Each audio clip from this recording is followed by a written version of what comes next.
예, 안녕하십니까. 지금부터 2021년 한국교육행정학회 연차학술대회 지방교육자치 30년 평가와 전망이라는 주제하에 제1부 자유주제 발표를 시작하겠습니다. 저희가 맡고 있는 자유주제는 학교행정 분야입니다. 원래 오늘 사회는 부산대학교 홍창남 교수님께서 맡아주기로 하셨는데 비행기 편이 조금 연결이 안 돼서 제가 대신하게 되었습니다. 저는 경인교육대학교 김항준 교수입니다.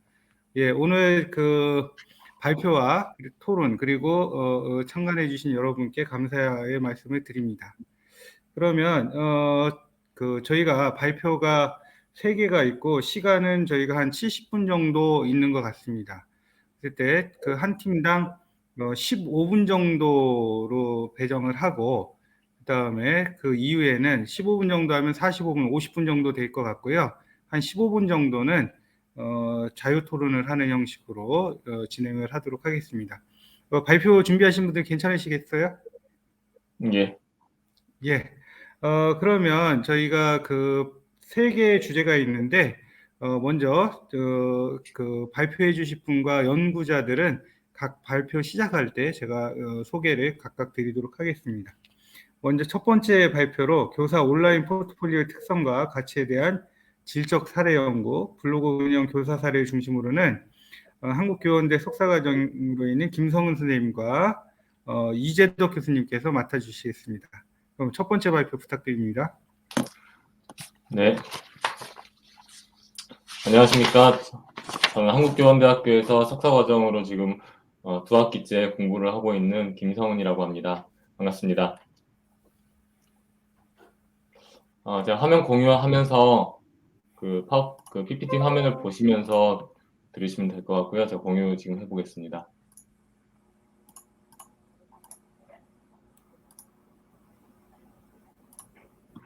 화면 나오고 있으실까요? 예. 네, 시작하겠습니다. 사례는 연구의 필요성과 목적, 연구 방법, 연구 결과, 논의 및 결론 이렇게 하고요. 다른 것들은 좀 간단히 설명을 드리고 시간 관계상 연구 결과를 중심으로 말씀드리려고 합니다. 먼저 연구의 필요성과 목적입니다.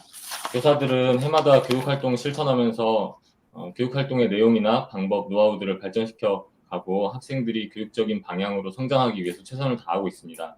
근데 교사의 성과라고 하는 것이 눈에 잘 보이는 것이 아니기 때문에 그 노력의 결과물들은 눈에 잘 보이는 형태로 남겨지지가 않고 당연히 외부에 잘 드러나지도 않습니다.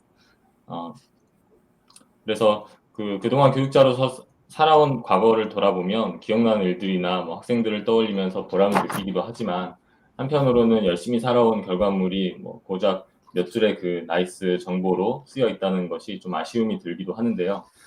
그런 아쉬움을 가지고 있는 와중에 코로나19가 확산되면서 교사들이 블로그를 비롯한 뭐 유튜브라든지 밴드 여러 가지 플랫폼을 통해서 교육 활동을 기록하고 공유하는 그 모습을 봤습니다.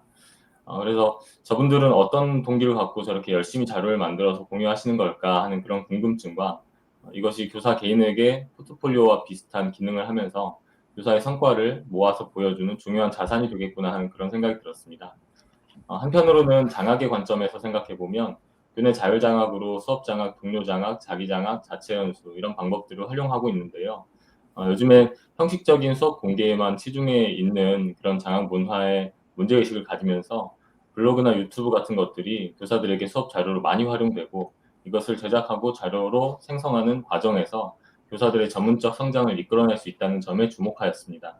그래서 이 연구는 교사들이 운영하고 있는 여러 SNS 플랫폼 중에서 비교적 접근이 쉽고 체계적으로 운영이 가능한 블로그로 대표해서 이것이 교사의 포트폴리오로서 어떤 기능을 지니고 또 자기장학으로서 어떤 효과를 주는지 그것을 확인하기 위한 것이 목적이라고 할 수 있겠습니다. 연구 방법은 크게 2가지입니다. 문헌 연구를 통해서 일반적인 포트폴리오와는 다른 교사 포트폴리오의 특성을 분석하였습니다.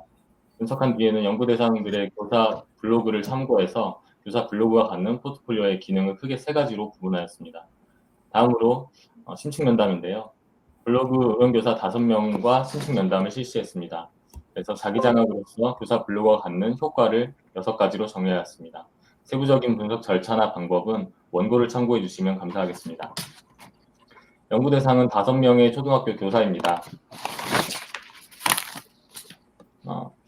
초등학교 교사들에게 잘 알려진 블로거들 중에 성별과 연령, 교직 경력을 고려하고 가능한 블로그의 장학으로서의 효과를 충실하게 제공해 줄 수 있는 대상을 선정해서 최종 5명으로 연구를 수행했습니다. 5명 모두 자신의 분야에서 전문성을 인정받는 교사 인플루언서라고 할 수 있고요. 이들은 모두 3년 이상 블로그를 운영해오고 있으며 전문성을 인정받아서 학교 내외에서 활발하게 활동하고 계신 분들입니다. 다음 연구 결과로는 교사 블로그의 기능, 디지털 포트폴리오로서의 기능과 블로그의 효과, 자기장학으로서의 효과로 구분해서 설명드리겠습니다. 먼저 교사 블로그의 기능으로서 디지털 포트폴리오의 기능을 크게 3가지로 종합해 봤는데요. 이 기능들은 블로그로 하여금 교사 개인의 포트폴리오로서 활용할 수 있는 기회를 제공하고 교사들은 그것을 통해서 개인적 만족과 성취감을 얻는다고 할 수 있습니다. 차례대로 보시면 첫 번째는 기록 보존입니다. 첫 번째 기능은 일반적으로 그 포트폴리오가 갖는 핵심의 기능의 핵심이라고 볼 수 있는데요.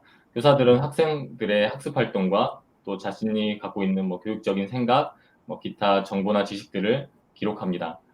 과거에 문서라는 형태로 보관하고 관리했던 인쇄매체 기반의 포트폴리오는 물리적인 손실이 생길 수가 있기 때문에 그것을 보존하려는 노력을 요구하는 반면에 디지털 매체 기반의 이런 포트폴리오들은 자료의 저장과 보존이 영구적이기 때문에 교사의 학급 일지나 교육 일기 뭐 이런 것들과 비교된다고 할 수 있습니다.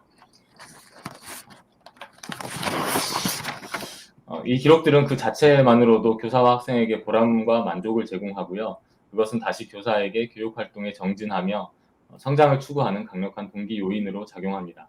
저장된 기록들은 언제든 쉽게 꺼내서 볼 수 있기 때문에 과거의 교육 활동을 확인할 수 있는 좋은 자료가 됩니다. 이것은 제가 면담한 선생님의 블로그에서 발췌한 게시물인데요.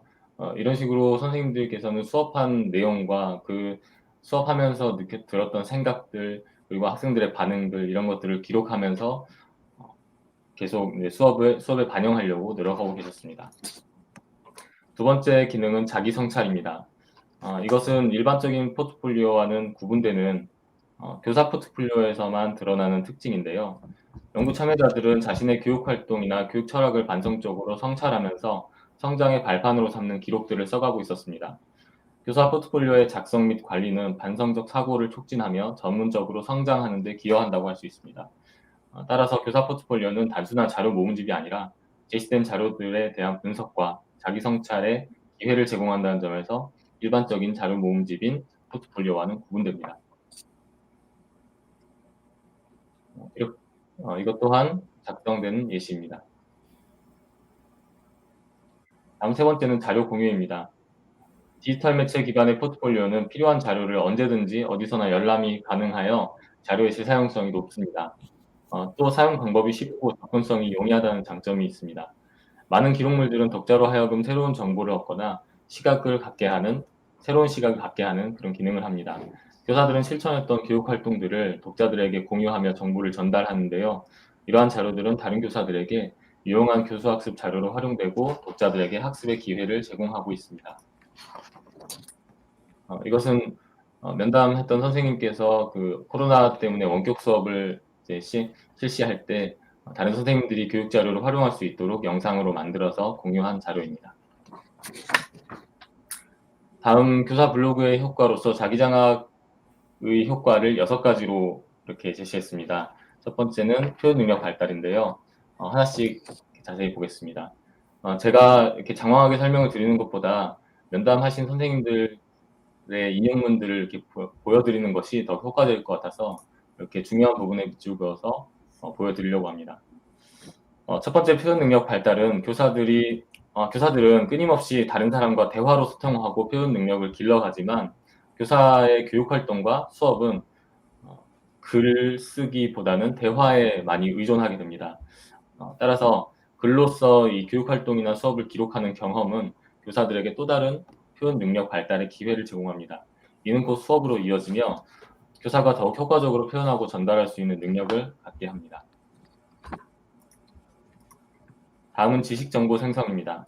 학생, 학부모, 교사, 일반인 등 누구나 블로그에 들어와서 게시물을 읽을 수가 있기 때문에 작성자는 게시하는 내용의 객관성과 신뢰성에 주의를 기울일 수밖에 없습니다. 교사들은 게시하는 글의 파급 효과에 대해서 신중하게 생각하고 자신의 게시물의 교육적 효과를 고려합니다. 이들에게 교육 자료로 활용될 수 있음을 전제하기 때문인데요. 따라서 작성자는 어떤 정보를 공유하기 위해서 전하고자 하는 대상에 대해 더 학습하게 되고, 이러한 과정을 통해서 교사들은 좀 더 객관적이며 신뢰할 수 있는 지식, 정보를 습득하고 생산해내고 있습니다. 세 번째, 성찰을 통한 학습입니다. 초등학교 교사들은 일반적으로 주 20시수 이상 수업을 하는데요. 학생들 하교 후에도 행정 업무, 교재 연구에 바쁘다 보면 자신이 오늘 했던 수업을 좀 깊이 있게 되돌아볼 수 있는 기회가 그리 많지는 않습니다. 블로그에 자신의 교육 활동을 상기하면서 기록해 나가는 과정에서 단순하게 교육 활동들을 그냥 나열하는 것이 아니라 그 활동 속에 담겨 있는 교육적 의미를 해석하면서 얻은 통찰을 앞으로의 교육 활동에 반영하고자 노력하고 있습니다. 다음은 지속적 동기부여입니다.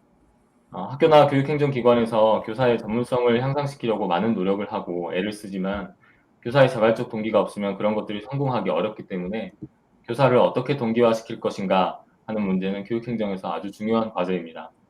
1년에 한두 번 써서 파일로 보고하는 수업 지도안도 다 쓰고 나면 보람 있고 만족감이 들긴 하지만 그것을 지속적으로 꺼내보고 어떤 동기를 지속하거나 보람과 만족을 지속할 수는 없잖아요. 그에 비해서 블로그를 통한 이런 기록물들은 나와 다른 사람들이 쉽게 자주 열어볼 수 있고 그것이 누적되는 것을 보면서 만족감과 성취감을 계속 얻어가는 모습을 볼 수 있었습니다. 어떤 대단한 동기가 있어서 이 블로그를 시작했다기보다는 시작해서 하다 보니 이런 누적된 결과물들을 보면서 보람과 만족을 느끼고 또 그런 것들로 인해서 전문적으로 성장하는 동기가 생기셨다고 말씀하셨습니다. 이처럼 교사의 죄송합니다. 이처럼 교사의 전문적 성장 동기를 유발하는 측면은 자기 장학에서도 매우 중요한 요소로 작용하기 때문에 블로그 활동이 장학의 관점에서도 아주 효과적인 활동이라고 말씀드리고 싶습니다. 다음은 일상적 수업 공유입니다. 요즘에는 많은 교사들이 수업을 준비할 때 새로운 아이디어나 더 효과적인 방법, 좋은 자료들을 찾기 위해서 다른 교사들의 블로그나 유튜브 등을 많이 활용하고 있습니다. 기존에 교사들이 자주 찾던 인디스쿨에서 직접적인 수업 자료를 공유하는 창구 역할을 했다면 블로그나 유튜브는 내 수업을 보여주거나 다른 사람의 수업을 보면서 학습할 수 있는 공유의 장이 되고 있습니다. 학교 현장에서 교내 자율장학은 곧 수업 공개라는 인식이 깔려 있으면서 오로지 수업 공개만을 위한 비일상적인 수업, 보여주기식 수업, 형식적인 수업 협의회를 하고 있습니다. 이렇게 대부분의 교사들이 무의미하게 형식적으로 장학에 참여하는 경우가 많은데요. 블로그나 유튜브 등의 매체를 통해서 교사들은 형식적인 수업 공개의 장학 문화에서 벗어나서 보다 더 의미 있고 성장이 있는 수업 공유 문화를 확산하고 있다고 볼 수도 있습니다. 마지막으로 학습 공동체 형성입니다. 자료를 공유하는 것으로 끝나는 것이 아니라 누군가는 그것을 보고 피드백을 해주기도 합니다. 교사들은 댓글이나 쪽지, 이메일을 통해서 서로 질문하고 답하는 과정에서 성찰과 학습을 심화시키게 됩니다. 또 어떤 사람 간의 네트워크가 형성되려면 누가 어떤 사람인지를 알아야 하잖아요. 그런 점에서 블로그에는 자신이 관심 있는 분야를 꾸준히 보여주고 또 그것들을 바탕으로 비슷한 관심을 가진 다른 사람의 기록을 참고하거나 그 사람과 소통하는 과정에서 관심 분야가 비슷한 교사들끼리 네트워크가 형성된다고 볼 수 있습니다. 선행 연구에 따르면 온라인 교사 학습 공동체는 서로의 생각에 자극을 줘서 더욱 다양한 문제 해결 방안을 제시하고 반성적 사고를 증진시켜 나갈 수 있으며 협력적인 교사 문화의 형성에 기여한다고 합니다. 이처럼 블로그는 피드백을 통해 학습을 심화시키고 관심 분야가 비슷한 교사들끼리 네트워크를 만드는 것으로 교사들을 학습 공동체화한다고 볼 수 있습니다. 지금까지 연구 결과를 간단히 정리하면 교사의 블로그는 교사 포트폴리오의 기능을 수행합니다. 그 기능은 기록 보존, 자기 성찰, 자료 공유로 크게 구분할 수 있으며 이 기능들은 다시 자기 장학으로서의 효과를 내고 있습니다. 자기 장학의 효과로서는 표현 능력 발달, 지식 정보 생성, 성찰을 통한 학습, 지속적 동기부여, 일상적 수업 공유, 학습 공동체 형성이라는 6가지로 제시하였습니다.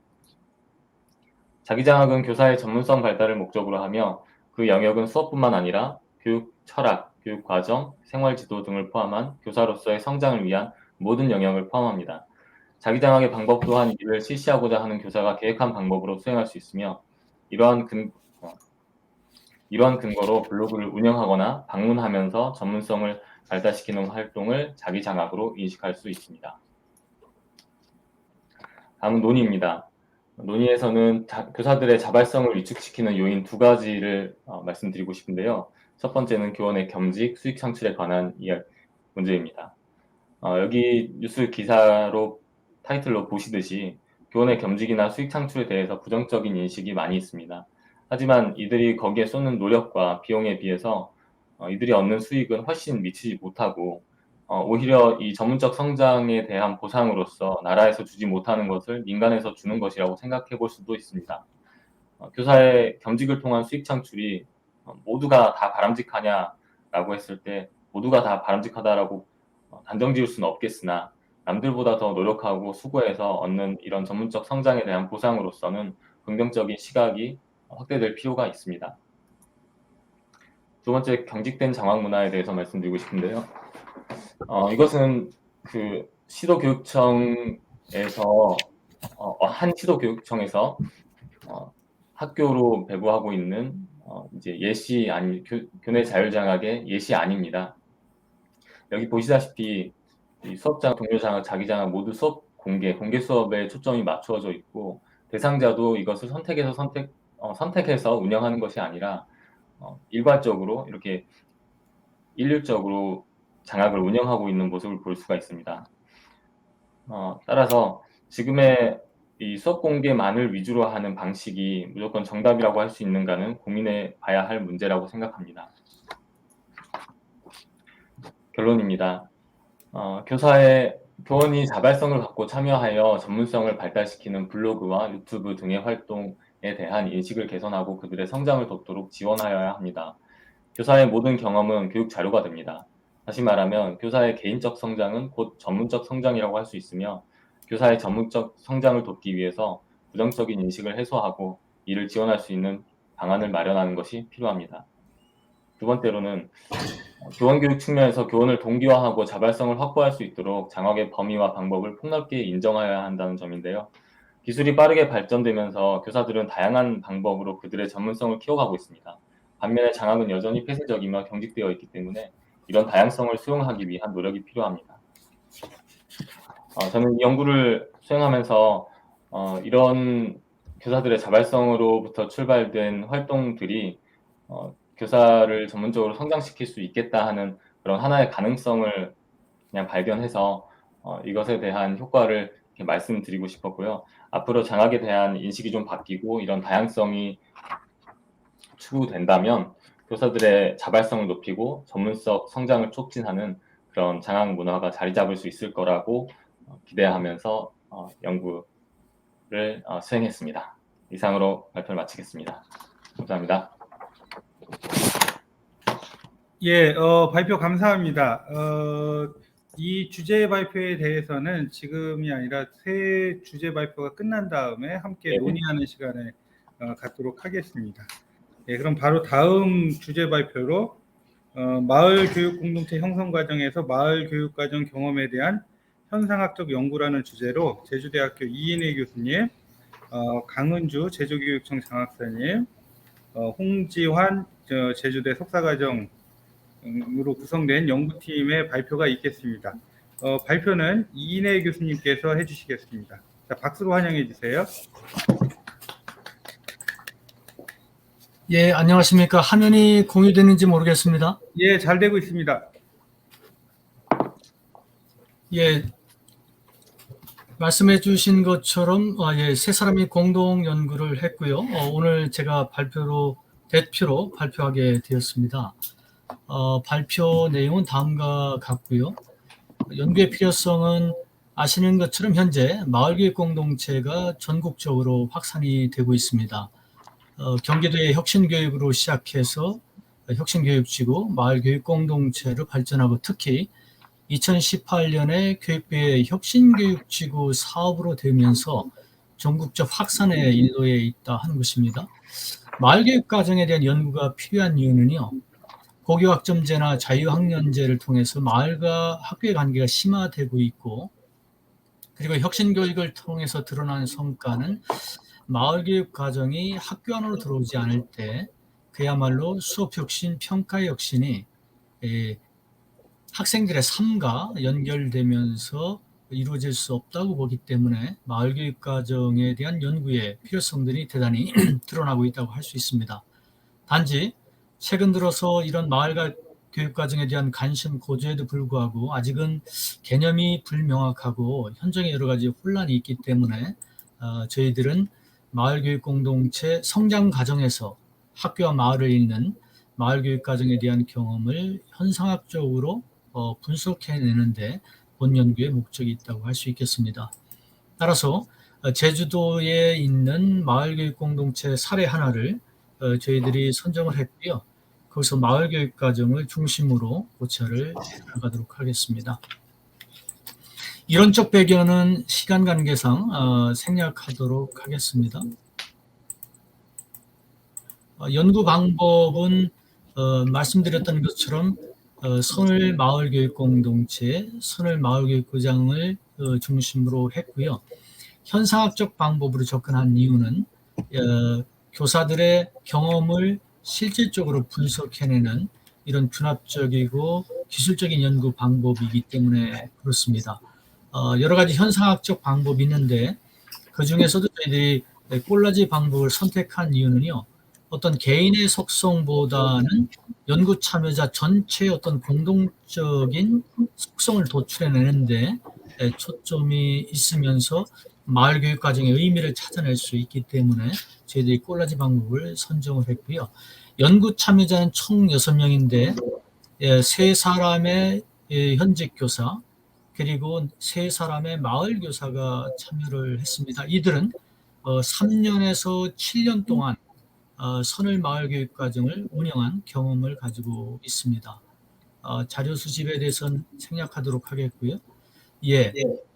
그래서 전체적으로 저희들이 74개의 의미 있는 진술을 끌어낼 수 있었고요. 이것을 31개의 소주제로 분류하고 13개의 대주제로 분류되면서 4개로 범주화가 될 수가 있었습니다. 그 범주화 내용은 마을교육 과정의 의미, 발전 단계, 세 번째가 핵심입니다만 마을교육 공동체 성장 과정에서 마을교육 과정의 역할, 그리고 네 번째는 그 마을교육 과정의 성공 요인을 4가지의 범주로 찾아낼 수가 있었습니다. 일단 마을교육 과정의 의미는 무엇인가를 연구 참여자들의 진술을 놓고 정리해 보면은 3가지로 됩니다. 첫째는 마을교육 과정의 의미는 학교와 마을의 교집합이다. 그리고 출발을 위한 최대한이다, 최소한이다.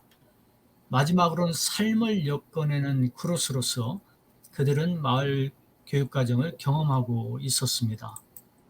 두 번째, 이런 마을 교육 과정이 어떻게 발전했는가 하는 것을 놓고 연구 참여자들의 진술을 저희들이 분석해 보았을 때 어떻게 마을 교육 과정을 운영하는가에 따라서 4개의 단계로 나눌 수가 있었습니다. 첫 번째 단계는 방과 후 생태 프로그램으로 운영되는 단계라고 할 수 있고요. 진술에서 보시는 것처럼 여러분들이 진술에서 보시는 것처럼 이것은 정규 교육 과정 내에 연계되지 않은 상태에서 방과 후 활동의 하나나 또는 학교 밖의 활동으로 운영되어지는 이런 프로그램 단계였다고 저희들이 분류할 수가 있었습니다. 그렇지만 두 번째 단계로 마을교육과정은 발전했는데요. 무학년 마을교육과정 단계로 발전했고 다양한 실험들이 이때 이루어졌습니다. 앞에 내용들은 체계가 없었기 때문에 이때부터 무엇인가 체계화를 하려고 하는 노력들이 있었지만 그게 구체적으로 이루어지지는 않았고요. 이 무학년 마을교육과정의 단계를 저희들이 분류해 봤을 때는 대단히 주목구고식, 단편적이고 독립적인 파편적인 이런 프로그램들이 대부분 운영되어지면서 실험이 강화가 되었던 이런 단계로 파악이 되어졌습니다.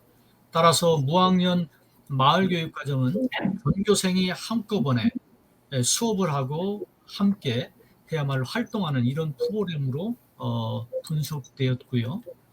이거 세 번째 단계는 이것이 이제 구체적으로 체계화되면서 마을교육과정이 구체적으로 나타난 이런 단계였습니다. 2년 동안의 실험 단계를 통해서 전체를 한번 정리해보고 체계적으로 만들어보자 하는 이런 교사들의 경험적 인식에 의해서 마을교육 과정이 체계화되어지기 시작했고요. 이것을 위해서 교사들이 자발적으로 하려고 했던 이런 의지들이 대단히 저희들이 연구를 통해서 부각되어진 것을 살펴볼 수가 있었습니다. 그러면서 이것을 마을에 있는 마을 교사들과 학교 교사들이 함께 만들어 간다는 인식에 의해서 협의체가 구성이 되어지고요. 마을 교사는 마을 알고 학교 교사는 교육 과정을 아니까 이들의 공동 노력에 의해서 마을 교육 과정이 체계화될 수가 있었습니다. 이때의 특성은 생태와 지속 가능성이라는 두 개의 축을 바탕으로 해서 마침내 2년 주기에 학년 군별 교육과정 1, 2학년, 3, 4학년, 5, 6학년을 묶는 이런 교육과정이 만들어졌었고 이때의 대주제는 물과 그리고 숲과 우리로서 현재 창체의 30시간으로 운영되면서 학교교사와 마을교사의 팀티칭이 이루어지고 있는 교육과정으로 발전하게 됩니다. 네 번째 단계는요. 이런 마을교육과정이 현재 보완되어지면서 변화되어지는 이런 관계라고 할 수 있습니다. 체계화할 때 교사들의 진술에 따르면 기간이 너무 짧아서 다 담지 못한 것들이 또 있다는 겁니다. 넣어보려고 했지만 할 수 없었던 것들이 있고 그리고 계절이나 기상 상황을 충분히 고려하지 못한 내용들이 있었기 때문에 이런 것들을 바탕으로 해서 이제 학년군별 마을교육과정을 보완하고 변화시켜 나가는 이런 단계였었고요. 그리고 무엇보다도 마을교육과정을 처음 만들었을 때는 학생 수가 70명 정도 됐을 때를 예상했는데 지금은 본교로 승격할 정도로 학교가 대단히 규모가 커졌다는 것입니다.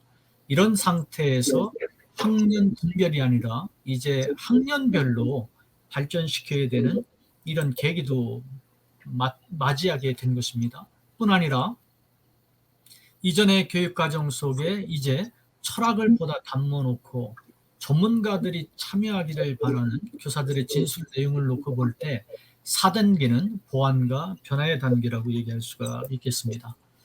핵심적인 부분은 그렇다면은 마을교육 공동체 성장 과정에서 마을교육 과정은 어떤 역할을 했는가 하는 것인데요. 시간 관계상 그냥 간단히만 말씀드리면요. 첫째, 마을교육 공동체 형성에 기폭제와 같은 역할을 했다고 교사들은 경험하고 있었고요. 두 번째는 마을과 학교를 연결의 고리로서 이들이 마을교육 과정을 경험하고 있었습니다. 세 번째는 여기 보시는 나무처럼 대단히 큰 마을교육 공동체 유지에 버팀목으로서 이들이 마을교육 과정을 경험하고 있었다는 것을 저희들이 발견할 수 있었고요.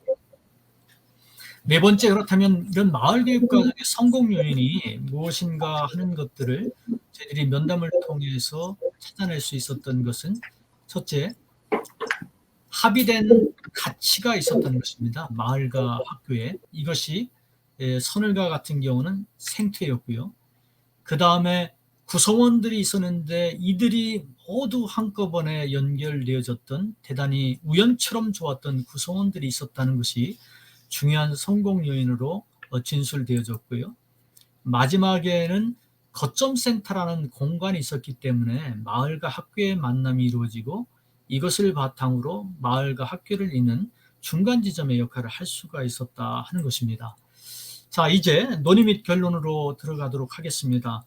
지금까지 저희들이 구분해낸 네 가지의 대범주는 학교와 마을 사이에 있는 마을 교육 과정을 놓고 마을 교육 과정의 의미, 그리고 이것이 어떻게 발전되어져 왔고, 그리고 성공 요인은 무엇인가 하는 경험에 대한 것들을 이렇게 저희들이 도식화할 수가 있겠고요. 이런 마을 교육 과정이 마을 교육 공동체 성장 과정을 4단계로 놓고 볼 때 어떤 역할을 했는가, 기폭제, 연결고리, 그리고 버팀목으로 역할을 했다는 것을 저희들이 하나의 그림으로 도식할 수가 있었고요. 이것을 바탕으로 논의를 전개한다고 한다면은 이제 중요한 것이, 그렇다면 이들의 진정한 경험의 본질이 무엇인가 하는 것입니다. 그럴 때 마을 교육 공동체 형성의 기폭제로서의 경험의 본질은 저희들이 해석을 해 보았을 때 2가지로 나타납니다. 하나는 마을이 가지고 있는 문법 배기, 또 학교가 가지고 있는 문법을 깨 나가면서 서로 존중하고 상호 이해함으로 말미암아 이것이 마을과 학교를 연결하는 기폭제로 작용할 수 있었다 하는 것이고요. 2번째는 문법을 깨게 되니까 자연스럽게 공통의 관심사인 공통 분모를 찾게 되고, 이것이 서늘에서는 생태 중심의 학교와 마을을 잇는 공동의 비전으로 나타날 수가 있었습니다. 따라서 저희들이 학교와 마을의 교집합이라고 했던 이런 의미들이 기폭제와 함께 연결될 수가 있다는 것을 발견할 수 있었고요.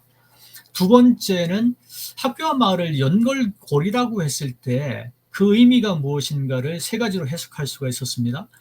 첫 번째는 마을과 학교의 관계 측면에서 보았을 때 구체적인 협의체를 만들고 사전 협의 문화를 만들어 가면서 중요한 것이 공동으로 기획하고 공동으로 실천하는 공동의 주도성이 만들어졌다는 것입니다. 학교의 주도성이나 마을의 주도성만이 아니라 함께 교육과정을 만들어가는 공동의 주도성으로 발전했고, 그것을 연결했던 것이 교육과정이었다, 마을교육과정이었다 하는 것들이 해석이 될 수가 있었고요.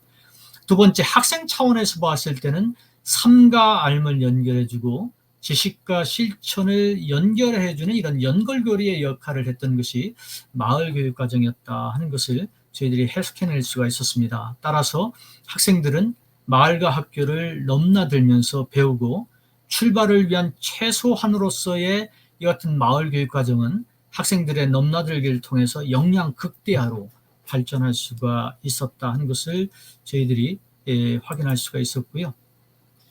3번째 측면은 마을과 학교를 놓고 볼 때 동반 성장의 강력한 연결고리였다 하는 것이고, 이 연결고리는 마을과 학교가 커지면서 성장하는 성장고리로까지도 발전했다고 저희들은 해석할 수가 있었습니다. 3번째, 마을교육 공동체 유지의 버팀목으로서의 역할은 그렇다면 무엇이냐? 2가지 의미로 해석이 되는데요. 하나는 지속 가능성입니다. 여기 있는 나무가 버팀목이 되어지면서 마을교육 공동체를 끊임없이 유지할 수 있도록 하는 지속 가능성의 뿌리 역할을 했다 하는 것이죠.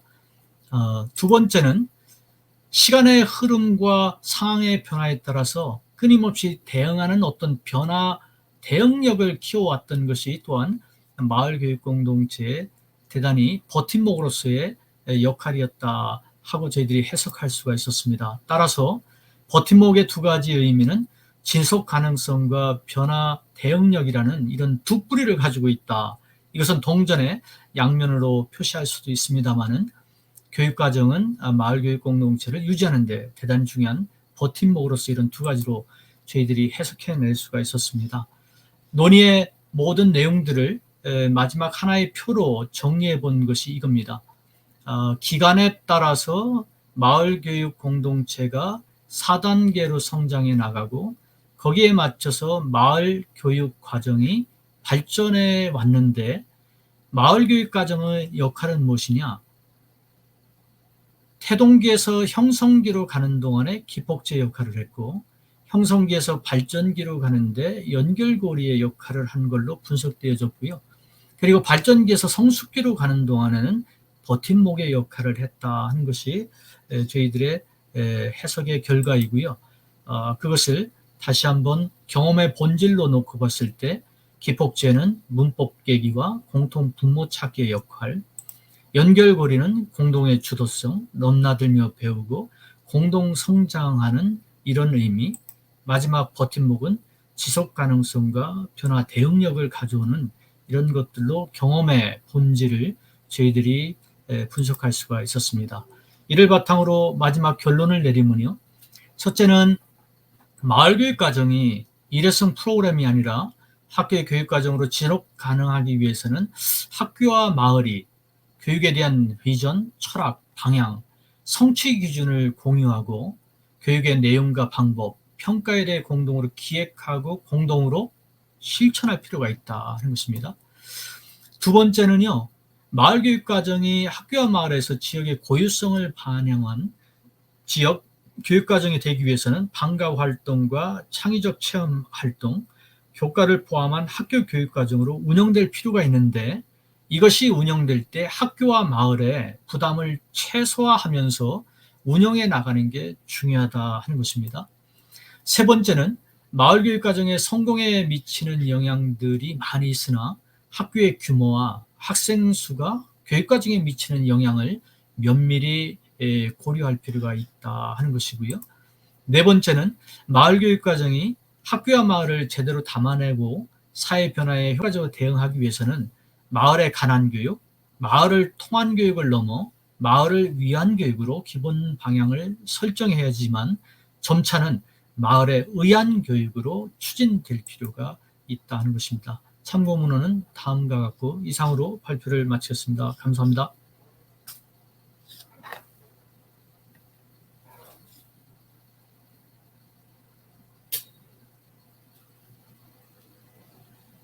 소리가 안 들립니다. 예, 죄송합니다. 이제 마이크를 끄고 이야기했네요. 예, 마을 교육 공동체 형성 과정과 그 과정 속에서의 경험을 분석해서 발표해 주신 이은혜 교수님 감사합니다. 그럼 마지막으로 김지연 교수님께서 고교학점제와 교육평등 미국 고교학점제 사례를 중심으로 발표 시간은 15분 이내로 부탁드리겠습니다. 예, 네, 박수로 환영해 주세요.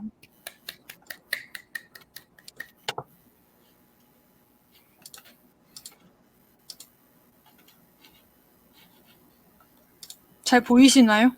예, 잘 보입니다. 네, 안녕하세요. 저는 성신여자대학교 교육학과 김지현이라고 합니다. 오늘 제가 발표할 내용은 고교학점제와 교육평등, 미국 고교학점제의 사례를 중심으로 발표를 시작하도록 하겠습니다. 먼저 연구의 필요성은 다 잘 아시겠지만 고교학점제가 굉장히 고교 교육체제의 종합적인 혁신을 도모하고 있는 가장 규모가 크고 굉장히 영향력이 있는 정책으로 지금 현재 추진이 되고 있고요. 기본적인 아이디어는 잘 아시고 계시겠지만 학생이 기초 소양과 기본 학력을 바탕으로 진로 적성에 따라 과목을 선택하고 이수에 도달한 과목에 대해 학점을 취득 누적하여 졸업하는 제도로 정의되고 있습니다. 여기서 제가 빨간색으로 표시해둔 부분이 고교학점제의 말하자면 코어라고 볼 수 있을 것 같은데요. 특히 이제 과목을 선택하고 그리고 학점을 취득하고 누적한다는 부분이 지금까지 우리나라가 추진해왔던 단위제와는 조금 많이 다른 그런 메커니즘으로 고교학점제가 이제 진행 중에 있습니다. 그리고 2025년 전면 도입을 앞두고 있는데요. 여러 가지 정책의 시행 배경이 있지만 그 중에서도 이제 사회적 불평등이 심화에 따른 교육 격차의 해소가 굉장히 중요한 추진 배경 중에 하나로 제시가 되었지만 교육 격차에 대한 부분은 상대적으로 충분한 논의가 이루어지지 않았다고 보고요. 특히 고교학점제 관련된 연구에서도 교육 평등과 관련된 부분은 제한적으로 다루어지는 경향이 있었습니다.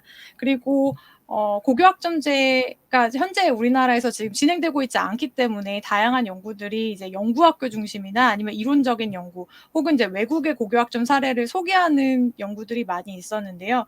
이 외국의 고교학점제 사례에 대한 연구에서는 대부분 사례를 소개하는 데 그치고 실제로 그 정책이 학생들에게 어떤 영향을 끼쳤는지에 대한 실증적인 연구는 검토가 되지 않은 부분이 있기 때문에 이 갭을 메꾸기 위해서 고교학점제가 교육 평등에 어떠한 영향을 끼쳤는지에 대한 실증적인 연구들의 검토를 하고자 하였습니다.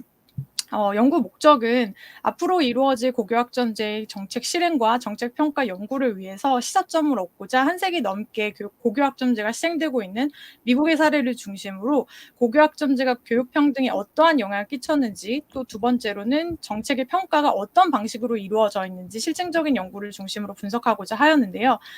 미국 사례 연구를 하는 것이 굉장히 제한점이 분명합니다. 왜냐하면 고교학점제가 미국에서 시행될 때의 시행 배경과 우리나라에서 시행될 때의 배경이 굉장히 다르고, 그리고 고교학점제의 정책의 디자인 자체도 같지 않습니다. 그렇기 때문에 제가 오늘 드리려고 하는 말씀은 미국에서 고교학점제가 이렇게 되었기 때문에 우리나라도 이렇게 될 것이다가 아니라 고교학점제가 앞으로 도입이 될 예정인데 미국에서는 현재 이런 식으로 고교학점제가 이루어지고 있고 이러한 제한점을 가지고 있었고, 그리고 또 굉장히 많은 연구들이 지금 축적되어 있기 때문에 우리도 앞으로 고교학점제가 실행이 되고 굉장히 많은 연구가 이루어질 텐데 이 연구를 할 때 이런 부분을 조금 주의 깊게 보면 좋지 않을까 하는 그런 제언의 의미로 이 연구를 준비해 보았습니다. 우리나라 고교학점제에 대한 논의는 현재로서는 지금 제가 여기 2021년 여기에 빨갛게 네모를 쳐놨는데요. 여기 보시면 아직은 수업량의 기준도 단위이고 총 이수학점이 아직 줄어들기 전에 204단위이고요. 하지만 연구 선도학교의 비중은 계속해서 늘어서 55.9% 그리고 책임교육 이 부분이 교육 평등과 가장 큰 연관이 있는 부분인데요. 준거를 개발한다고 되어 있습니다. 그래서 고교학점제에서 가장 다른 부분은 이전까지는 학생들이 출석을 했으면 이제 이수를 하고 졸업할 수 있는 반면에 고교학점제 내에서는 그 학업 성취에 관련된 기준도 있기 때문에 이 책임교육 이 부분이 굉장히 중요하다고 볼 수가 있습니다. 그리고 현재 진로 선택 과목에서는 성과평가제가 이루어지고 있습니다. 죄송합니다. 고교학점제는 사실 최근에 들어서 갑자기 시작된 아이디어는 아니고요. 정책적 아이디어는 굉장히 예전으로 돌아가게 됩니다. 그래서 2009년부터 고교 교육력 제고 방안 중에 하나로 제안이 되고 이 중에서도 여러 가지 아이디어 중에서 학생이 과목을 선택해서 그 과목을 이수해서 결국에 졸업을 하게 된다는 이 정책적인 아이디어 자체는 하나의 중요한 정책적인 옵션으로 남게 되고 제7차 교육과정 이후로 학생의 과목 선택이 점차 확대가 돼서 2015년에 시행된 이제 개정 교육과정부터는 학생이 계열과 관계없이 과목을 선택하게 됩니다. 그래서 문이과 구분이 없어진다고 이야기를 하죠. 물론 실제 학교에서는 아직도 문이과 계열의 이제 과목이 존재한다고 이야기는 하는데요. 이제 교육 과정상에서는 계열의 관계가 없이 과목을 선택하게 됩니다. 그리고 고교학점제의 핵심 요건으로 꼽히는 것이 과목을 이수하는 조건, 그리고 학년의 진급 요건, 그리고 마지막으로 졸업 요건이 되겠습니다. 그런데 이 고교학점제는 잘 아시겠지만 굉장히 다양한 고교 교육 전반에 걸쳐서 영향을 끼치기 때문에 단순히 학점제에서 끝나는 것이 아니라 이렇게 다양한 핵심적인 쟁점들을 가지고 있는데요. 제가 간단하게 선행 연구를 공부하면서 어떤 점이 핵심 쟁점으로 떠올랐는지를 간단하게 정리를 해봤습니다. 특히 이제 교육과정 같은 경우에는 과목을 선택하게 할 것인가 혹은 계열을 선택해서 예를 들면 어문계열, 사회계열 이런 것 중에 골라서 그 학생이 계열을 먼저 선택하고 그 안에서 과목을 선택하게 할 것인가에 대한 문제, 그리고 소수의 과목을 심화하여 배울 수 있는 교육과정에 대한 제한 같은 경우도 많이 제안이 되었는데요. 이 중에서도 그 계열을 선택하는 것이라든지 아니면 소수의 과목을 심화해서 배울 수 있게 하는 교육과정은 사실 미국의 고교학점제와 굉장히 비슷한 부분이 많이 있습니다. 조금 후에 말씀드리도록 할 거고요. 그리고 두 번째로는 졸업을 위한 최소 이수학점에 대한 논의. 대부분의 학자들이 조금 이 최소 이수학점을 좀 줄여야 된다라는 제언을 했고 실제로 줄어들었죠. 그리고 교사의 역량, 다양한 수업을 해야 되기 때문에 지금까지와는 다른 교사들의 역량이 필요하다는 점, 그리고 수급에 대한 현황 분석과 제안에 대한 연구들이 있었고 아무래도 고교학점제다 보니까 대학 입시에 관련된 학생평가, 그리고 미수자에 대한 지원과 학생들의 기초학력 보장, 이 부분이 제가 지금 하고 있는 연구와 굉장히 연관이 되고요.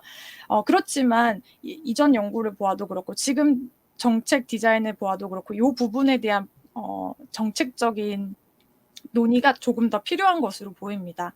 그리고 학생들의 과목 선택권을 발휘했을 때 실제로 학생들이 자신의 진로와 적성에 맞는 과목을 선택할 수 있을지 혹은 그렇지 못할지에 대한 과목 선택권의 발휘와 이에 따른 행정적인 이슈들이 있고요. 그리고 마지막으로 제가 굉장히 중요하게 빨간색으로 하이라이트 해둔 부분은 교육 평등에 관련된 부분입니다. 고교학점제가 모든 학생들의 학습권을 보장해 줄 수 있기 때문에 교육 평등에 기여할 것이라는 이론적인 주장이 있는 반면에 또 실질적으로는 개인의 특성과 가정의 환경이 학생의 과목 선택에 영향을 주고 또 특히 학교 간의 격차에 대한 우려도 있는 것으로 나타났습니다. 하지만 이 연구가 굉장히 교육 평등에 대한 이 정책적인 목표가 굉장히 중요함에도 불구하고 아직까지 실증적인 연구에 대한 리뷰가 많지 않았기 때문에 그 부분을 제가 미국의 사례를 중심으로 연구를 해보게 되었습니다. 미국의 고교학점제에 대해서 간단하게 설명을 드리면요. 방금 아까 초반에 말씀드렸다시피 우리나라와는 조금 다른 정책적인 배경을 가지고 있습니다. 1900년대 초반에 지역별로 다른 교육과정을 가진 고교학생들을 평가하고 비교하기 위해서 도입이 되었는데요. 오랜 역사를 가지고 있는 종합학교의 이 트래킹 제도가 가장 고교학점제와 연관이 많이 되는 지점이라고 볼 수 있습니다. 그래서 트래킹 같은 경우에는 뭐 제너럴 트랙, 보케이셔널 트랙, 그다음에 아카데믹 트랙을 보통 이야기를 하고요. 이 학생들이 가지고 있는 서로 다른 재능 그리고 흥미 이런 것들을 다 충족시켜주기 위해서 같은 학교 내에서 충족시켜주기 위해서 고교학점제가 더 이렇게 부각이 되었다라는 점을 말씀드릴 수 있겠습니다. 최근에는 이렇게 3가지 혹은 4가지의 전통적인 트래킹이 좀 줄어드는 추세이고 같은 내용을 수준별로 가르치는 교육 과정이 더 일반적인데요. 여기 제가 그림으로 나타냈듯이 같은 뭐 읽기, 쓰기, 산수인데도 뭐 AP 레벨에서 가르칠 수도 있고 어너스 레벨에서 가르칠 수 있고 그다음에 어드밴스드 혹은 베이직에서 가르칠 수 있고 그 밑에 또 이제 보충학습적인 그런 클래스를 운영할 수 있는 그런 방향이 있습니다. 그래서 미국의 고교학점제는 학생들의 선택도 있지만 사실 선생님이 그리고 학교 상담교사가 학생을 배치하는 그런 부분도 있기 때문에 우리나라 고교학점제와는 약간 다른 부분이 분명히 존재를 합니다. 이 부분은 제가 넘어가고요. 이제 결과에 대해서 말씀을 드리겠습니다. 제가 이제 이런 관점과 그리고 또 한 가지 제가 말씀 안 드린 부분은 아까 여기 주주자님의 연구에서 교육 평등을 3가지로 정의를 하는데요. 첫 번째로 학습할 기회의 평등, 두 번째로 학습하는 과정의 평등, 세 번째로 학습 결과에서의 평등 이렇게 3가지 관점으로 나타냅니다. 그래서 이 관점을 따라서 저는 문헌 연구를 진행을 했고요. 그래서 지금부터 제가 어떤 부분을 발견했는지에 대해서 말씀드리도록 하겠습니다. 먼저 학습할 기회의 평등에서는 이 학습할 기회 평등이 굉장히 중요한 것이 학생들이 듣는 수업이 고교 성적은 물론이고 고등학교 졸업과 대학 진학 그리고 그 이후의 삶 예를 들면 연봉 같은 거에도 큰 영향을 끼치기 때문에 굉장히 중요하고 여기서 가장 중요한 부분은 교과목의 개설과 학생의 배치 이 2가지 과정을 잘 생각해야지 학습할 기회가 정말 평등하게 주어졌는지 그렇지 않았는지에 대해서 판단할 수 있다는 점입니다. 그래서 이 2가지 측면에서 보면 첫 번째로 학교 간 격차, 두 번째로 학교 내의 격차에 대한 연구 결과들이 있는데요. 첫 번째로 학교 간의 격차에서는 각 학교 교육과정이 그 형태와 조직 질이 상이했고 학업 중심적인 교육과정 운영하는 학교들에서 학생들이 더욱 높은 학업 성취를 보이고 학생들 사이의 학력 격차도 더 줄어들었다는 점을 발견했습니다.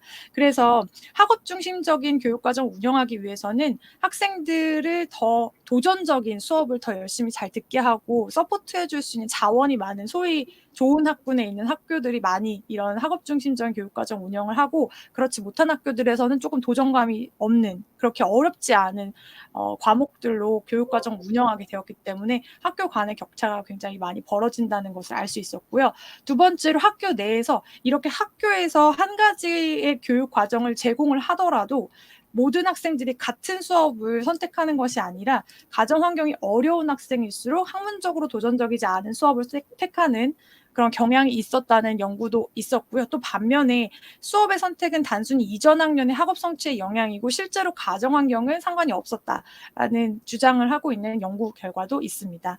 그리고 마지막으로 학생을 배치하는 방법도 각 학교의 조직의 특성에 따라서 달랐는데요. 예를 들면 어떤 학교는 AP 수업을 굉장히 엄격하게 이 정도 점수가 넘어야지만 AP 수업을 들을 수 있다라고 해서 굉장히 엄격하게 기준을 적용하는 학교가 있는가 하면 학생이 원하면 언제든지 AP 레벨 수업을 들을 수 있게 하는 그런 학교도 있었거든요. 그래서 각 학교별로 조직의 특성이 다를 수 있었다는 거. 그래서 양쪽 교과목의 개설과 학생의 배치 이 두 가지 다 해서 학습할 기회의 평등은 학교마다 달라질 수 있고 고교 학점제가 학습할 기회의 평등을 완전히 개런티해 주긴 조금 어렵다는 그런 점을 알 수 있었습니다. 두 번째로 학습하는 과정에서의 평등인데요.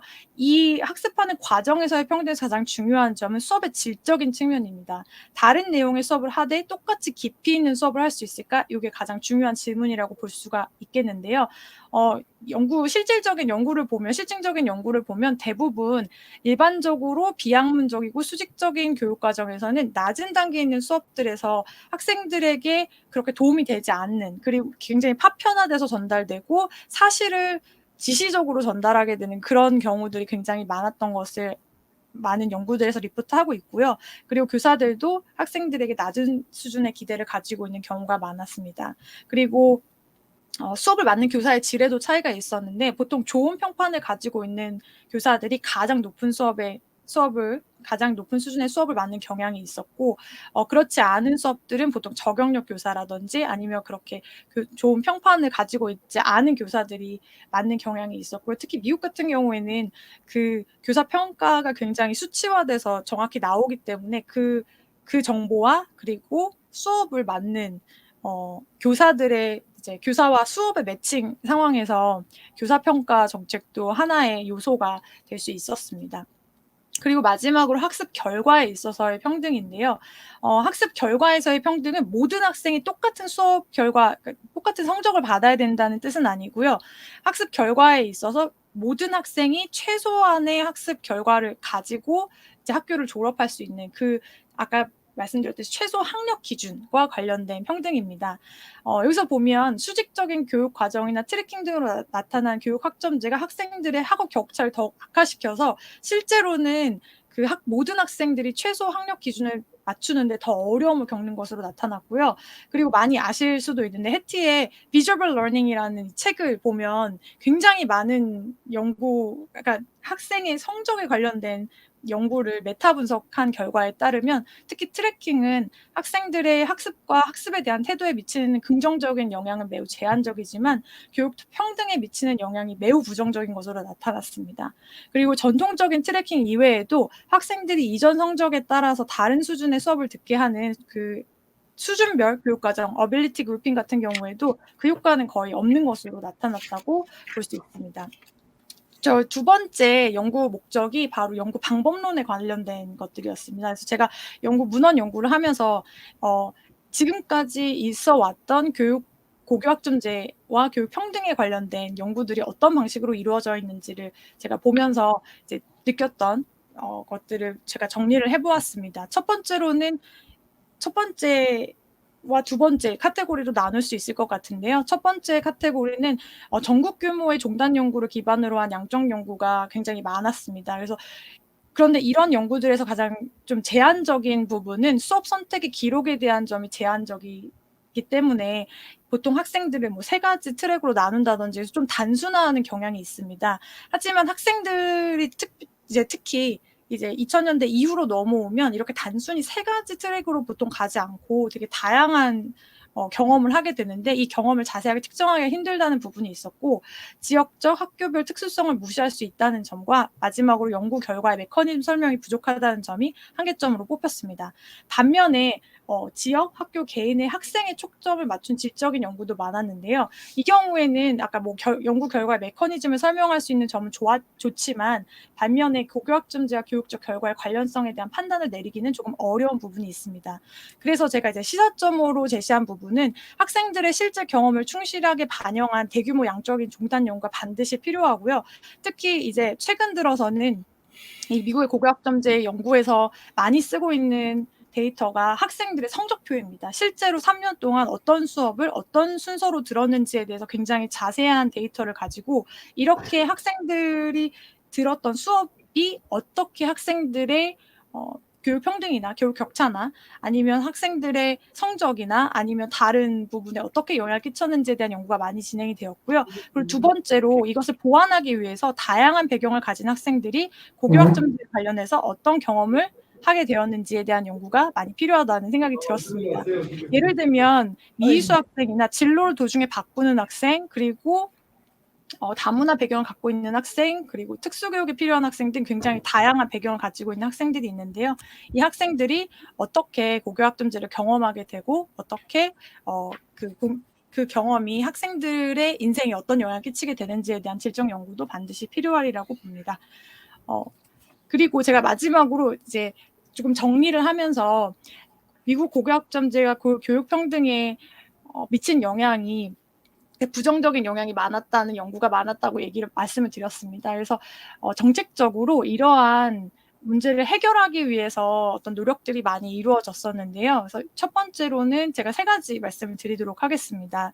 첫 번째로는 아까 트래킹이 굉장히 많이 실행이 되고 있다 말씀드렸는데, 이것을 없애고자 디트래킹이라고 부르는 정책적인 노력이 1990년대부터 이루어졌는데요.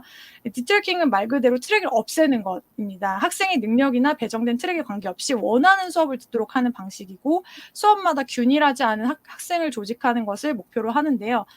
이런 노력들이 사실은 이제 교사들 입장에서는 이전까지는 비슷한 학업 수준을 갖고 있는 학생들을 한 반에서 가르치다가 이제는 수업마다 균일하지 않은 학생들이 들어오다 보니까 교사들이 난색을 표하게 되고, 학부모 입장에서는 내 아이가 AP나 아널스를 들을 수 있는데 이제는 그럴 수가 없다라고 하면은 아이가 갖고 있는 이제 그 특권을 뺏겼다는 생각을 하게 되기 때문에 학부모 측에서 이제 법적인 대응을 하는 경우도 많았고요. 그리고 마지막으로 각 학교별로 개별적으로 실행이 되었었기 때문에 어떤 학교는 잘 이루어지고 어떤 학교는 잘 이루어지지 않게 되고, 결론적으로 지금은 디트래킹은 지금 거의 하고 있지 않은 것으로 알고 있습니다. 그래서 많이 트래킹으로 다시 돌아가는 결과가 있었고요.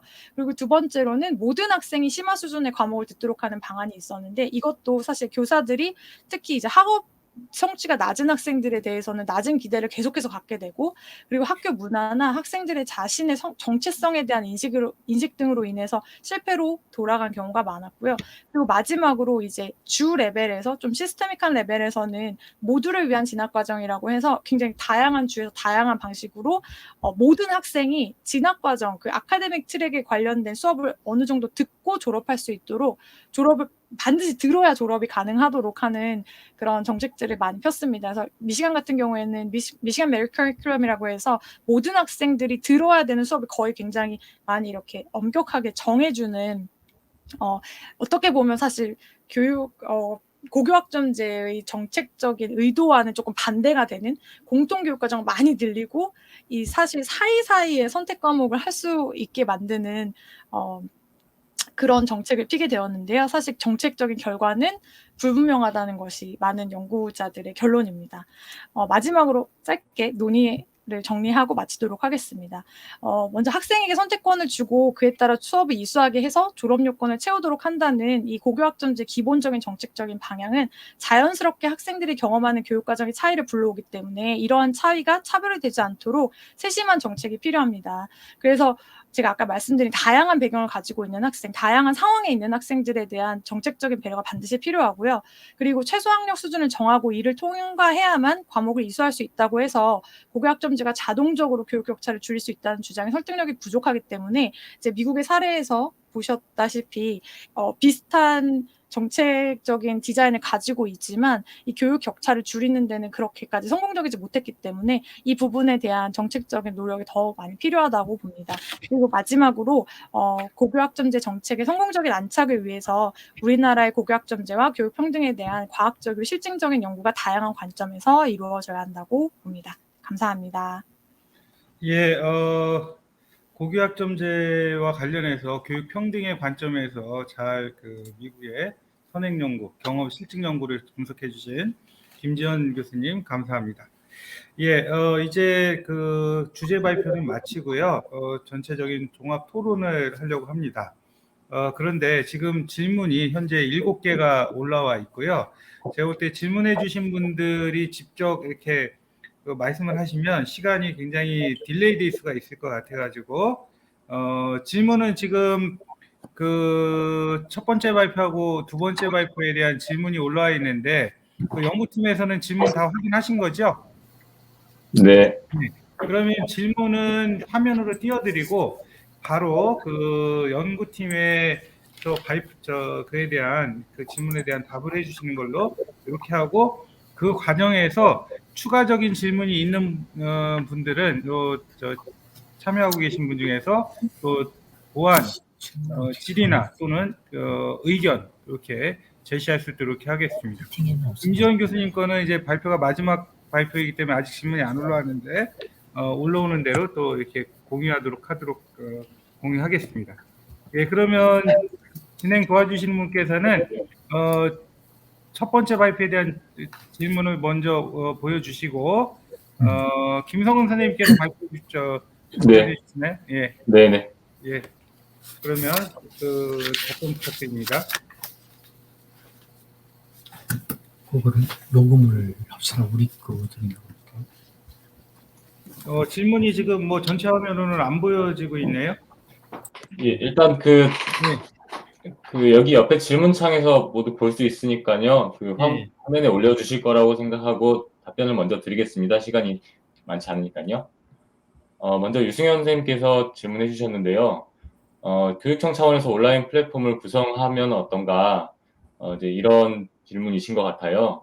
제가 면담하면서 면담해 주신 선생님들 중에서 한 분께서 이런 이야기를 하셨는데, 교육청에서 어떤 플랫폼을 구성하고 만들려고 노력했던 것들이 성공한 사례가 거의 없다. 그러니까 민간에서 개발한 이런 플랫폼들이 사람들에게 사용하기 편리하고 그 사람들이 또 할 수 있는 다양한 가능성이 있기 때문에 이건 민간의 영역으로 그냥 남겨둬야 된다라는 의견이 있으셨거든요. 근데 저도 비슷한 생각이고, 물론 이 여러 가지 플랫폼들을 활용하는데 그런 것들이 하나로 통합돼가지고 교사들의 어떤 그런 공유의 장을 좀 더 폭넓게 활용할 수 있다고 하면 아마 좋을 것은 같아요. 그런데 어떤 교육청 주도로 운영을 했을 때 이들이 모두가 거기에 참여할 수 있는가, 동참할 수 있는가는 아마도 좀 더 고민을 해봐야 될 문제라고 생각합니다. 근데 도움이 되셨는지 모르겠습니다. 근데 다음 질문으로 바로 넘어가겠습니다. 박혜진 선생님께서 질문해 주신 것은 교사의 블로그 활동을 지원할 수 있는 방안이 무엇인가 라는 것인데요.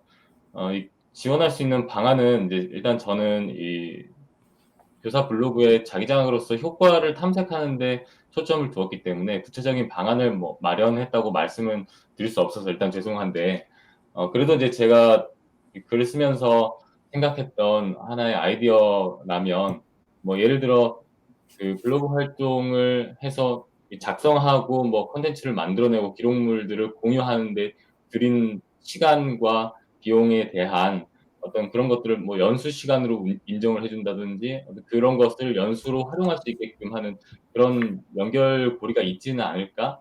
혹시나 이런 것을 교원 연수로 활용할 수 있다면 이것에 대한 연수비를 지급한다든지 그런 것이 혹시나 가능하지는 않을까 하는 그런 아이디어는 있었습니다.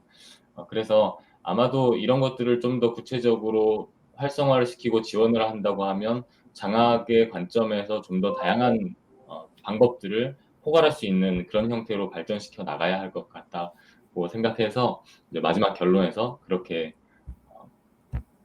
마무리를 했었습니다. 그다음에 유진 선생님께서 블로그 포트폴리오의 기능 3가지와 자기 장학으로서의 효과가 중복되는 것 같다라는 말씀해 주셨어요. 이게 질문 잘 해주셨는데 저도 이제 이게 연구를 하면서 좀 비슷한 생각이 들었어요. 그러니까 나중에는 어떻게 정리가 되었냐면, 제가 처음 이 생각을 갖고 시작했던 것이 블로그로 저는 대표하기를 하였지만은 유튜브나 밴드 선생님들께서 활용하시는 여러 가지 플랫폼들이 어떤 하나의 교사의 포트폴리오로서 활용될 수 있겠다라는 아이디어에서 시작을 했고, 그렇다면 이러한 플랫폼들은 포트폴리오로서 이런 기능을 하고 있다라는 것이고, 그다음에 포트폴리오가 이런 기능을 함으로써 이런 기능을 하기 때문에 자기 장악으로서의 효과를 발현한다라는 관점으로 이해를 해주시면 좋을 것 같습니다. 그래서 꼭 블로그가 아니더라도 다른 플랫폼들을 통해서도 이런 포트폴리오의 기능을 낼 수가 있고, 물론 성격이나 방식의 차이는 조금 있겠지만은 그런 기능들을 통한 어떤 것들이라도 그런 기능들을 통한다면 자기 장악으로서 효과가 충분하다라고 말씀드리고 싶습니다. 예, 질문에 대한 답변 감사드리고요. 시간 관계상 바로 이인혜 교수님께 질문이 있는 거를 소개하고 또 답변을 드릴 수 있는 시간을 갖도록 하겠습니다. 예, 짧게 말씀을 드리도록 하겠습니다. 먼저 외부에서 사람들이 이주해 왔기 때문에 어떤 행운이 있었다는 이런 말씀에 대해서 동의할 수 있습니다만은, 그렇지만 얼마든지 이들이 없어도 만들어 나갈 수 있는 어떤 마을교육 공동체 활성화 방안이 있다고 생각이 드는데요. 지금 직관적으로 떠오르는 것은 학교 교육과정과 마을의 자원을 연계시키는 것이 마을교육과정을 만들 때 가장 어려운 부분 가운데 하나입니다. 선을과 같은 경우는 그게 생태 환경이라는 것이 있었기 때문에 마을도 그리고 학교도 함께 공동의 비전을 만들어 나갈 수 있었던 것이죠. 따라서 외부에서 들어온 사람들이 초기 어떤 역할은 할 수 있었지만, 그러나 저는 마을과 학교만 있다 한다면 이런 것들이 가능할 것이라 생각합니다. 다음 질문 부탁합니다.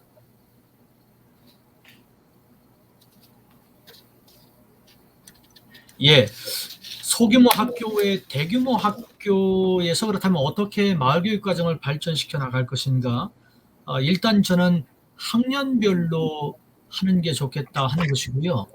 더 큰 대규모 학교가 있을 때는 학급별로 좀 나가되, 이것을 학교 차원에서는 전체 조율하고 하나의 그림으로 만들어 나가면 좋지 않을까 하는 생각을 하고요. 이 문제는 솔직히 저도 많은 고민 중에 있기 때문에 현재로서는 이렇게 초보적인 답만을 좀 드리도록 하겠습니다. 다음 답변 부탁합니다. 예, 경기도 교육청 같은 경우 사실은 대단히 마을 교육 공동체가 활성화되어 있고 마을 교육 과정을 만들어 가고 있는데요. 저희들이 면담을 통해서 발견한 사실은 뭐냐면요. 학교가 없어도 마을 교육 과정은 만들어집니다. 그런데 한계는 무엇인가 하면은 마을이 들어오지 못하기 때문에 학교 중심의 마을 교육 과정이 되어져서 마을은 대상화된다는 거죠. 이럴 때 서늘에서 저희들이 발견한 것은 무엇이냐면은 마을 교육 과정이 지속될 수 없다는 것입니다. 지속 가능하게 하기 위해서는 학교와 마을이 공동으로 기획하고 공동으로 실천하는 게 중요하다는 겁니다. 마을 없이 얼마든지 교육과정 만들어갈 수 있는 거 사실인 거 맞지만 마을을 함께 저희들이 품고 가는 것이 필요하지 않을까 하는 생각이 들고요. 그런 차원에서 서늘은 아까 말씀드렸던 것처럼 생태라는 것을 놓고 마을과 학교가 공동의 비전을 만들어 가는데 이게 출발점이라고 할 수가 있겠습니다. 다음 질문 부탁드립니다. 예,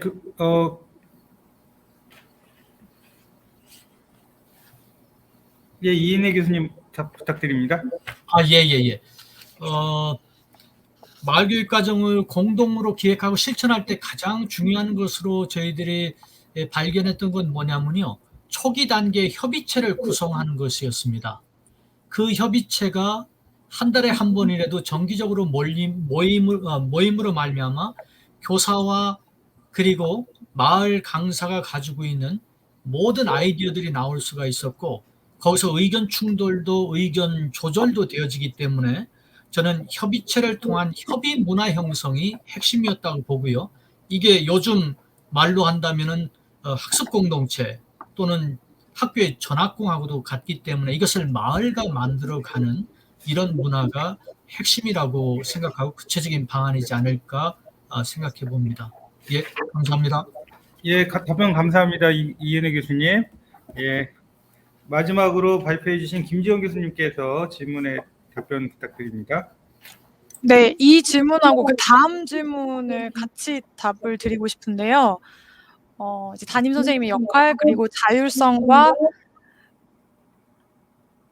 죄송합니다. 자율성과 교육 평등성이 부딪히는 현상에 대해서 두 가지 같이 말씀드리고 싶은데, 제가 아까 이제 시간상 다 말씀 못 드린 부분이, 학생들이 같은 학교에 있어도 왜 가정 환경이 좋은 친구들은 결국에 자신의 진로에 더 도움이 되는 그런 수업을 선택하고, 그렇지 않은 친구들은 왜 그냥 자기 생각에 재밌어 보이는 수업을 선택을 하는지에 대한 연구들이 있습니다. 거기서 가장 중요한 부분은 부모가 약간 학생의 효과적인 학습 매니저 역할을 할 수 있었는지 그렇지 않은지에 따라서 달려있다는 연구 결과가 있는데요. 저는 학생의 자율성과 교육 평등성이 부딪히는 현상에서 가장 중요한 부분은, 학생이 자율적인 선택을 하더라도 자기가 내리는 결정이 어떤 의미가 있고 앞으로의 자기 진로와 자기 인생에 있어서 이 A라는 과목을 선택할 때와 B라는 과목을 선택할 때의 차이가 무엇인지 정확히 아는 게 중요하다고 생각이 듭니다. 그래서 학생의 자율성을 충분히 발휘하기 위해서도 그런 정보가 중요하고, 그리고 두 번째 질문에서 해주셨던 담임 선생님의 역할에서도 사실 정확하게 이 수업이 단순히 이번 학기에 좀 쉬워 보여서 재밌어 보여서 선택하는 것 이상으로 앞으로 내가 할 그 트랙, 내가 열심히 가고 싶어하는 그 진로의 방향이 얼마나 부합이 되는지에 대한 정보를 정확하게 전달해 주는 것이 정말 중요하다는 생각이 듭니다. 네, 그렇게 두 질문의 답을 미약하게 나와드리고요. 그리고 마지막으로 학교 간의 격차에 대한 부분 저한테 질문을 주셨는데요. 이 부분은 사실 지역교육청에서 할 일이 많다고 저는 생각합니다. 그래서 학교가 어떤 교육과정을 제공하고 있는지, 그리고 이 교육과정이 정말 질적으로 좋은 교육과정인지를 사실 지역교육청이 지원을 해줘야 되는 부분이 당연히 있다고 생각을 하고요. 그리고 또 학교 측에서는 단순히 학생들의 성적뿐만이 아니라 학생들이 원하는, 그리고 또 정말 의미 있는 교육 과정을 제공하는지 그렇지 못하는지에 대한 책무성을 반드시 발휘할 필요가 있다고 생각이 듭니다. 그래서 저는 이 질문에는 지역교육청의 역할을 좀 강조드리면서 답변을 드리도록 하겠습니다. 도움이 되셨으면 좋겠습니다. 예, 감사합니다. 오늘 그 자유주제 발표에 그 학교 행정과 관련된 주제로 세 개의 그 발표가 있었고, 또 논의가 10여 분 정도의 10개 정도의 질문이 있었고, 그다음에 또 발표하신 분의 답변이 있었습니다. 이게 조금 더 활발하게 진행이 되면 시간이 더 있고, 사실은 단순하게 질문에 대한 답변이라기보다는 서로의 의견을 공유하는 시간으로 이렇게 해줬으면 좋겠지만, 지금 시간의 한계도 있고 또 이런 온라인 상에서 그런 부분이 조금 아쉽기는 하지만, 제가 볼 때 그 학술대의 어떤 그 기본으로서 그 연구하신 분들의 연구 결과를 공유하고, 또 그와 관련해서 또 우리가 청중으로 참여해서 또 잘 배울 수 있는 기회, 그 다음에 또 서로의 의견을 보완할 수 있는 기회였다고 봅니다. 예, 그러면 이상으로 우리 그 주제 발표 시간을 모두 마치도록 하겠습니다. 오늘 발표해 주신 발표자분들, 그 다음에 또 여기에 참여해서 또 질문도 올려주시고 또 적극적으로 들어주신 여러 청중께 진심으로 감사드립니다. 그럼 이상으로 이 세션을 마치겠습니다. 감사합니다. 수고하셨습니다. 고생하셨습니다. 감사합니다. 네. 이재덕 교수님 안녕하세요.